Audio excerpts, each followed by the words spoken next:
a partir do verso número 1, vamos ler até o 10. Efésios 2, do 1 até o 10. Ele nos vivificou, estando vós mortos dos vossos delitos e pecados, dos quais andastes outrora, segundo o curso deste mundo, segundo o príncipe das potestades do ar, do espírito que agora opera nos filhos da desobediência.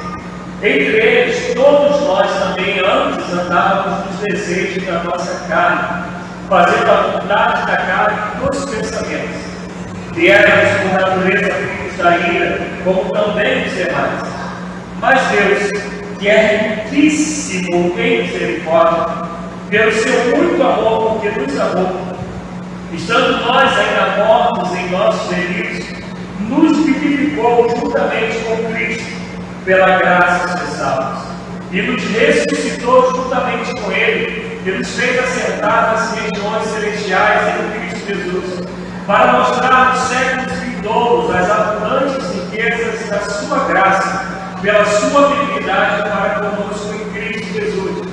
Pois pela graça sois salvos por meio da fé, e isto não vem de vós, é dom de Deus, não das obras, para que ninguém se glorie, pois somos feitura sua, criados em Cristo Jesus para as boas obras, as quais Deus preparou para que andássemos nela. Podemos repetir o versículo 10, o verso de número 10, todos juntos, mesmo as traduções sendo diferentes. Vamos! 1, 2, 3, verso 10. 1, 2, 3. E somos feitura sua, criados em Cristo Jesus para as boas obras, as quais Deus preparou para que andássemos nelas. Mas, hoje, a gente começa, ou começaria, na verdade, se a gente fosse seguir o calendário judeu, a gente já estava caminhando para a sexta-feira chamada, nós do Ocidente, sexta-feira da Paixão, porque lá começam às 18 horas, no dia de quinta-feira, terminou às 17 horas e 59 minutos, 59 segundos, às 18 horas, que é o nosso meia-noite, começa o ano, dia seguinte dos judeus. Mas também, se a gente for seguir o calendário, teria que ser no dia 14 do mês de Nisan, que é o culto que eu vou estar falando domingo à noite, e não hoje. Mas nesse momento eu quero dizer que tem muitas pessoas voltadas para esse calendário que a gente tomou como costume, como tradição. E parece que muitas das vezes a gente fica preso tanto nas liturgias, tanto nas comemorações, que a gente perde a noção de tudo que significa a morte e ressurreição de Jesus Cristo, de tudo que significa o sacrifício do Cordeiro de Deus e aquilo que Ele conquistou para nós, que nós cantamos, que é direito nosso e a nossa herança. A carta aos Efésios é considerada por muitos a carta da maturidade de Paulo, a carta mais madura.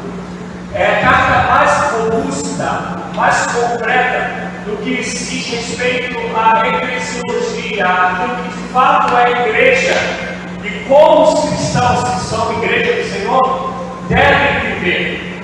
Isso é algo que não está em discussão. Todos são unânimes em dizer que Efésios é a carta mais madura de Paulo, principalmente quando se trata sobre eclesiologia. Tudo indica que Paulo escreveu essa carta em Roma. E ele, ao mesmo tempo que ele escreveu essa carta, ele escreveu algumas outras. E essa carta ela tem, principalmente no seu começo, o desejo de mostrar o plano da salvação. Quando nós vamos ver o capítulo 1, o capítulo 1 vai dizer que Deus planejou a salvação, vai dizer que Jesus Cristo executou a salvação e que o Espírito Santo é aquele que está nos conduzindo na salvação e a fim de que outros sejam salvos através de nós. Inclusive, vai dizer o capítulo 1 que o Senhor nos deu o Espírito Santo como penhor. E aí Paulo começa a dizer: o projeto de Deus desde sempre para que o homem fosse resgatado, para que o homem fosse liberto. E quando a gente chega no capítulo 2, ele começa a falar, entre outras coisas, que a salvação ela não tem a ver com mérito humano. Ao contrário, ele vai dizer que todos nós éramos escravos, estávamos presos como que algemas pelos nossos pecados, pelos nossos delitos. O interessante é que muitas pessoas acham que a gente que é cristão, que tem Cristo, acha que a gente fica preso. A gente que tem uma vida totalmente limitada, eles não, eles são livres para fazer o que ele quiser. E aí, antes de falar do que o Lutero fala sobre esse texto, eu lembro sempre de um pastor amigo que faleceu na época da dengue, da Covid, o Paulinho. Paulinho, uma vez a gente conversando, ele falou que ele foi evangelizar um rapaz, um jovem. E esse rapaz jovem foi dizer para ele: para que eu vou ser crente? Vocês não podem nada. Eu sou livre, eu posso tudo. E esse rapaz, que é um cristão, estava com um cigarro na mão. E aí Paulinho falou para ele: você está equivocado. Você diz que eu que não posso nada.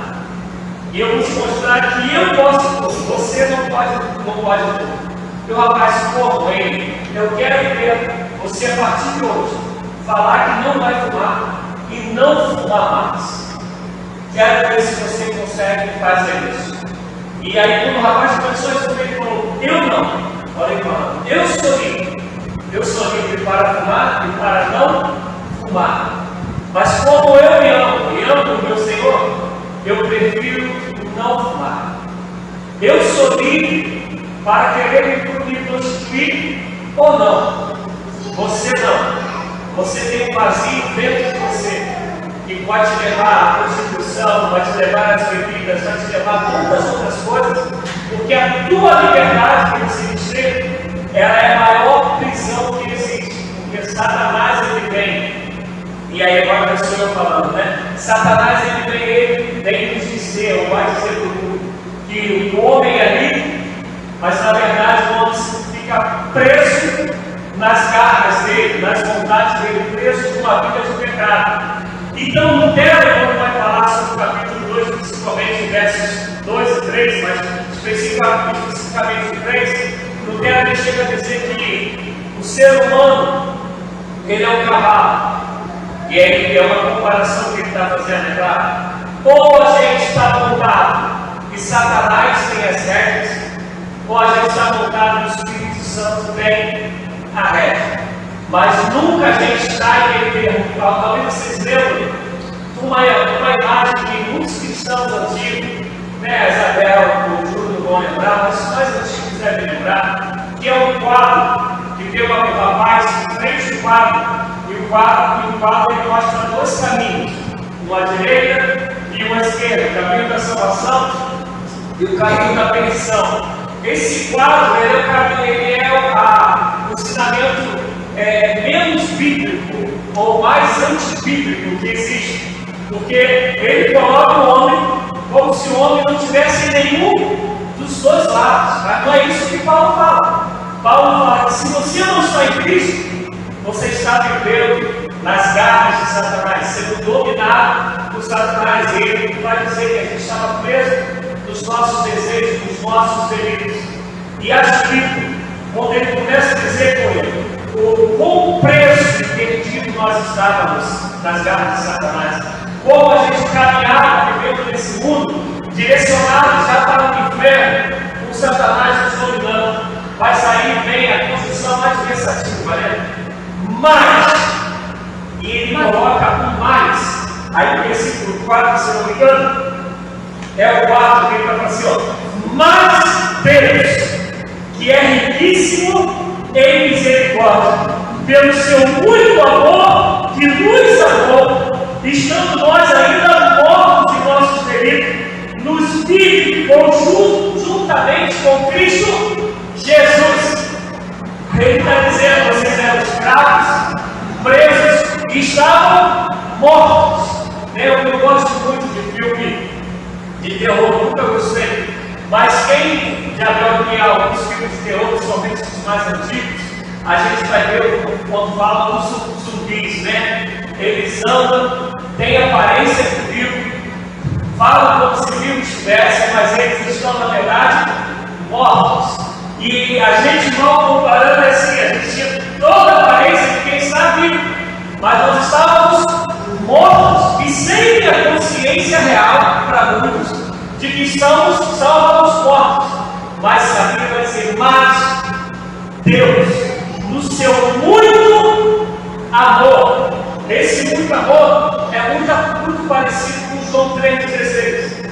Quando a gente vai ler João 3,16, vai dizer assim, e Deus amou o mundo de tal maneira. Por que tal? Porque a gente não tem na língua portuguesa uma palavra, como tem no grego, para dar a dimensão do amor de Deus. O cara tem, na língua portuguesa, teríamos que escrever um outro texto para explicar mais ou menos o amor de Deus. Então, quando foi traduzir, ele falou assim, de tal maneira, de uma maneira que você maior que você imaginar, ou a maior amor que você conseguir alcançar, que a tua mente conseguir, é mais ou menos para você ter ideia de Deus nos amou. E aqui está Paulo dizendo, mas Deus, o seu muito amor, esse amor de tal maneira, nos resgatou, nos vivificou em Cristo Jesus. Como assim Cristo Jesus? A gente vai lembrar que João principalmente vai dizer que Jesus Cristo é o primogênito entre os mortos. Ele foi o primeiro a ressuscitar. E porque nós já ressuscitamos em Cristo Jesus. Não ressuscitamos no sentido que morremos e já fomos arrebatados, mas morremos a morte do pecado e somos vivos na vida de Jesus Cristo, nos deu que vida é essa? Vida eterna. Aleluia. Por isso que a morte não tem mais poder sobre nossas vidas. E por isso Paulo grita, onde está a morte? A tua vitória. Onde está a morte? O teu aguilhão. E só que Paulo continua, aí depois ele vai dizer, olha, ninguém é ou está salvo por seu próprio mérito. Ninguém é tão horrível que não possa ser salvo. Mas ao mesmo tempo, ninguém é tão bom que possa fazer qualquer coisa que mereça ser salvo. Nós somos salvos pela graça. E Paulo vai dizer, isso não vem de vós, é dom de Deus. Não vem pelas obras para que ninguém se glorie. É Deus olhando nesse muito amor e decidiu nos salvar. Decidiu nos vivificar em Cristo Jesus. Eu vou abrir aqui um parênteses e deixa-se apavorado nessa teologia da prosperidade. A teologia que a gente determina para Deus, a teologia que a gente nunca vai sofrer, a teologia de tantas loucuras, né, que a gente vê de um triunfalismo, que não é mais o triunfalismo da cruz, que venceu a morte, que venceu o pecado, mas é um triunfalismo que vai dizer que a gente vai ficar rico, que a gente nunca mais vai ficar doente, que a gente fala e assim acontece. Enquanto na Bíblia vai nos ensinar que a nossa grande vitória, no dia que Jesus se deixou levar para sofrer, se deixou levar para ser cuspido no rosto, para ser escoteado, para ser escarnecido, para colocar em meio uma coroa de espinho, para carregar a própria cruz a ponto de ter mais força para levar, para ser desnudo. Que a gente não tem isso na Bíblia, mas Jesus estava nu, pelado, porque era assim que os ladrões morriam, né? Quando a gente vai ver lá nos desenhos, a gente vai ver algumas religiões aí, que está com uma fraldinha, né? Um chapéu. Não, ele estava nu, ele foi escarnecido, foi furado ao seu lado, tudo por amor a mim e a você. Quando ele deixou isso acontecer, ele não estava, preste atenção nisso, não estava somente nos salvando. E aí você pode dizer, mas pô, somente tem algo melhor do que a salvação? Tem não, irmãos? Tem, irmãos. Olha o que vai dizer o verso 10. Pois somos feitura sua, criados em Cristo Jesus para as boas obras, as quais Deus preparou para que andássemos nela. Eu vou dar um exemplo do que eu quero falar. O ladrão da cruz ouviu Jesus dizer: ainda hoje estarás comigo no paraíso. Mas o ladrão da cruz não pode dizer como qual: sede meus imitadores, como eu sou de Cristo. O ladrão da cruz não pode dizer que eu preguei em Éfeso e as pessoas se converteram a ponto de deixarem a bruxaria, a magia e queimar todos os seus livros, e ali se levantou uma igreja saudável. Mas a gente vai encontrar o ladrão da cruz daquele grande dia, amém? O ladrão da cruz não pode preparar o caminho para Jesus Cristo como pode João Batista, porque às vezes a gente não tem a noção de que eu, o irmão Ismael, eu, minha irmã Firmina, cada um de nós continuamos preparando o caminho para o Senhor Jesus. Só que não preparamos o caminho para Jesus e para a cruz. Preparamos o caminho para a volta de Cristo Jesus. Porque Ele falou: toda vez que o Senhor diz fazer isso em memória de mim, anunciando o meu reino até que eu venha, volte. Como que Ele disse lá em Mateus 28: ir por todo mundo, pregar o Evangelho a toda criatura. Como que Ele disse quando Ele foi assunto aos céus? Não Ele disse, mas disse o anjo que apareceu: esse mesmo Jesus que vós vistes subir ao céu, Ele, da mesma maneira que subiu, Ele voltará. E aqui está dizendo que nós somos salvos em Cristo Jesus para. Esse texto está escrito, gente. Versículo 10. Pois somos feituras suas, criados em Cristo Jesus para as boas obras. É para, por exemplo, a gente se alimenta para não ter fome, ser nutrido, ser fortalecido. A gente estuda para aprender, para melhorar. A gente compra um carro para andar de carro. A gente toma banho para ficar limpo. O para é o motivo dele, é a consequência dele. Então nós somos salvos para a salvação, está escrito? Não. Está dizendo que nós somos salvos para as boas obras em Cristo Jesus.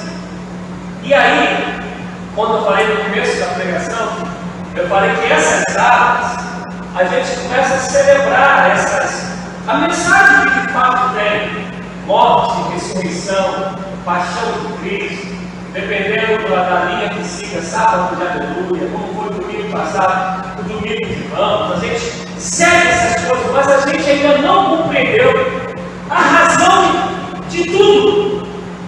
Não é só a salvação, é eu ser instrumento de Deus nessa terra, é eu ser a imagem e semelhança de Jesus nessa terra. E se quando Ele fala boas obras, normalmente a gente pensa no que o Tiago vai dizer: mostre-me a sua fé. Sem as obras, eu mostrarei a minha fé através das obras. E ali no caso de Tiago, ele está falando daquilo que Jesus já vinha ensinando, que temos que, se o vai dizer Provérbios, depois Paulo vai dizer: se o inimigo tem fome, dá de comer, se tem sede, dá de beber. Se a gente ter algum necessitado, tendo em nós a possibilidade de socorrê-lo e não socorrermos, nós estamos cometendo pecado, porque aquele que pode fazer o bem não faz pecado. Se a gente não socorre isso, como estará nele o amor de Cristo? Nós somos chamados para essas obras de não deixar ninguém viver na injustiça, de sermos instrumentos de justiça. Isso faz parte das boas obras, mas é muito mais ainda do que isso. Porque você dá pão, porque você dá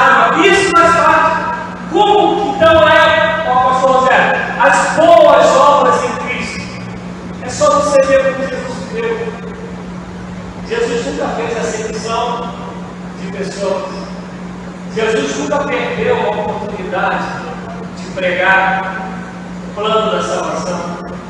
Jesus nunca perdeu a oportunidade de glorificar a Deus. Ele nunca deixou de querer fazer a vontade do Pai, e a comida e a bebida fazer a vontade daquele que me enviou. Ele nunca correu no confronto quando o reino de Deus, o reino do Pai estava no jogo, como quando ele faz uma zorrada no templo e fala: aqui não é comércio, aqui é casa de oração. Ele nunca deixou de denunciar os religiosos hipócritas, que eram os fariseus e os saduceus, a ponto de dizer: com a boca você me confessa, mas o coração está longe de mim. E aí, fazendo um paralelo para terminar, olha para a vida de Paulo. Esse Paulo, de fato, não buscou ser imitador de Cristo. Quando ele via injustiça, ele denunciava. Quando tinha possibilidade, ele pregava. Quando tinha que puxar a orelha, ele puxava. É só a gente olhar as cartas dele. A maioria, aqui você vai ver, Efésios não tem puxão de orelha. Efésios só tem instrução, ensinamento. É uma igreja que, de fato, ele entendia que ela estava saudável, mas ele fala para não só mostrar o quanto ela está saudável, mas para deixá-la mais nutrida ainda. Mas esse Paulo não buscou viver para as boas obras em Cristo Jesus. Ele falava que ele tinha que viver da pregação, mas quando ele chega em Coríntios não o ajudam. O que Paulo faz? Tenta, mas não deixa de denunciar a falta de amor a eles na parte econômica e não deixa de pregar o evangelho para ele. Estão entendendo, gente? As boas obras é viver Cristo e a vontade do Pai nessa terra. Por isso, irmãos, assim, se fosse só a salvação, aceitaríamos Jesus e na hora seríamos arrebatados. Ou então, né? Morreu e acabou. Por quê? Porque aqui a gente já fica com febre, a gente já dá topada, né? A gente tem que ir no cardiologista, já tem contas a pagar, coluna dói. Então era muito melhor ser arrebatado. Mas por que nós ficamos? Porque nós somos salvos para as boas obras em Cristo Jesus. E preste atenção, não é boa obra segundo aquilo que eu chamo de obra. As boas obras é aquilo que Jesus chama de bom. Tem um ditado que é da época da senhora, irmã, assim, né? Da senhora, da época do Cunha, né? Que vai dizer que de boas intenções o inferno está cheio. Por quê? Porque nem tudo aquilo que ele chama de bom, Jesus chama de bom. Nem tudo aquilo que ele chama de mal, Jesus chama de mal. Por isso que as boas obras são em Cristo Jesus. É segundo o critério dele, segundo o caráter dele, segundo o pensamento dele. Vamos pensar, Jesus poderia livrar João Batista? Não poderia? Primo dele, Jesus é o próprio Deus, mas ele livrou João Batista? Não. Quando Jesus prega para o jovem rico, o jovem rico vai embora, Jesus não tinha poder para mudar o coração dele se ele quisesse? Tinha, mas ele não faz, porque ele deixa a escolha para o jovem rico, porque não é por força, nem por violência, pelo Espírito, mas nós temos direito ao livre arbítrio, assim cremos ao direito da escolha. Eu estou pontuando essas coisas para que a gente entenda que boas obras é em Cristo Jesus. Se Jesus não aprova, e aí eu vou usar, se não me engano, não lembro se foi Agostinho ou se foi Lutero, não lembro quem falou, mas diz o seguinte: ainda que chova milagres do céu, se não estiver dentro da palavra, não vem de Deus. Consegue entender isso? Ainda que chova milagre do céu e não tiver na palavra, não vem de Deus. Por isso que as boas obras são em Cristo Jesus. E meu desejo é que a gente entenda que a salvação não é para a gente ficar rico. Salvação não é para a gente encontrar um clubezinho que talvez o pastor me agrade, talvez o clubezinho da igreja me faça bem, e aí eu vou ficar e fico feliz. E se sai daquilo que eu espero, eu fico com um biquinho, e até muitos de igreja. Salvação não tem a ver com um momento de louvor, veio o artista, o cantor de fora, foi muito bacana o momento da música. Não. Eu fui salvo para boas obras que Deus espera que eu viva e faça em Cristo Jesus. Ismael, ele tem uma responsabilidade com Deus. Ele foi salvo para as boas obras, segundo Cristo Jesus, e aquilo que Deus tem para a vida dele. Estão me entendendo, amados? Em nome de Jesus? Aleluia. A gente não foi salvo para falar que é crente. A gente não foi salvo para ter um nomezinho lá no hall de membro da igreja. Isso é coisa da gente. Paulo nunca esquentou a cabeça com isso, Pedro nunca esquentou. A gente foi salvo para as boas obras em Cristo Jesus. E que a gente entenda isso. Por isso, a oração tinha que ser um prazer para a gente. Tinha que ser um prazer. Você ser instrumento de Deus em favor do reino de Deus, para que a salvação do Senhor, as bênçãos do Senhor alcancem as pessoas que Ele na cruz, Ele entregou Cristo Jesus, para que essas pessoas fossem abençoadas e salvas. A oração tinha que ser um prazer, para que a gente pudesse ser instrumento de Deus para que o reino dele seja realmente concretizado e plantado na terra. Ler a palavra tinha que ser um gosto para a gente, tinha que ser um ápice, que é onde Jesus vai se revelar, onde eu vou conhecê-lo e onde eu vou saber que tudo que está aqui, que vem dele, vai se cumprir, como já tem se cumprido. E aqui eu não estou conhecendo o ator tal, não estou conhecendo a marca de roupa tal, não estou conhecendo o Criador dos céus, da terra, aquele que me projetou para a glória do nome dele. É aqui que eu vou conhecer, então isso tem que ser um gosto da minha vida. Aleluia! Para isso nós somos salvos, curados, resgatados, libertos, livres do pecado e dos condenados. E aí, quando que a gente vem aqui para frente, eu vou dizer, a gente está longe disso, tá? Quando eu digo a gente, quando eu falar esse 5 não estou falando do povo de São Mateus, estou falando dos crentes em geral. Que a gente acha que ou foi salvo só para ser salvo, ou foi salvo para enriquecer, ou foi salvo para nunca mais ficar doente, enfim, qualquer dessas loucuras. Não, a gente foi salvo para viver como Jesus viveu, fazendo a vontade do Pai, tendo fome e sede da vontade. Amém? Que o Senhor nos abençoe em nome de Jesus Cristo. Amém, amados? Então vamos aqui para frente, como o costume, vamos aqui para cá. Amém?